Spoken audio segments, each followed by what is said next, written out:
श्री स्वामी समर्थ। स्वामी आकाश मार्गाने जे आले ते थेट भुऱ्याबुवांच्या स्वप्ननगरीच्या वेशीवर जाऊन उभे राहिले। भुऱ्याबुवांना अप्रतिम अशा परमेश्वरी दर्शनाच्या स्वप्नातून जी जाग आली ती थेट स्वामींच्या प्रत्यक्ष दर्शनाशी भिडली।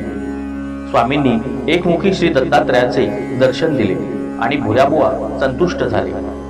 स्वामी त्यांना म्हणाले, तुझ्या मनात ज्या काही शंका असतील त्या मला तू निसंकोच मनाने विचार। तरी सुद्धा एक सांगतो की साधकाने निशंक आयुष्य जगायला हवे। शंकाचा उगम जिथे झाला असेल तिथेच त्या ताबडतोब विराम पावल्या पाहिजेत। वेदांतातील 4 महावाक्य जी आहेत त्याविषयी, विशेषतः तत्वमसी विषयी तुझ्या मनात शंकाचे जाळे निर्माण झाले आहे। द्वैतवादी एक अर्थ लावतात, अद्वैतवादी दुसरा अर्थ लावतात। कुणीच अनुभवातून बोलत नाही, सर्व पंडिती चर्चा करतात। आपण अनुभव सिद्ध भाषेतून बोलावे एवढे तू लक्षात घे। एक सांगतो, परब्रह्म माझ्यात सामावलेले आहे आणि मी परब्रह्मात सामावलेलो आहे। ही अवस्था जोपर्यंत प्राप्त होत नाही तोपर्यंत देवदर्शन घडत नाही। तुला श्री दत्तात्रयाचे स्वप्नात दर्शन झाले तेव्हा मी तिथेच होतो ना। स्वामी बोलत होते आणि भुऱ्याबुवा आश्चर्यचकित होत होते।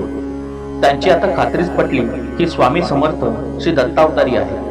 स्वामींनी भुऱ्याबुवांच्या मस्तकावर आशीर्वादाचा हात ठेवला आणि त्या क्षणी भुऱ्याबुवांना समाधी लागली।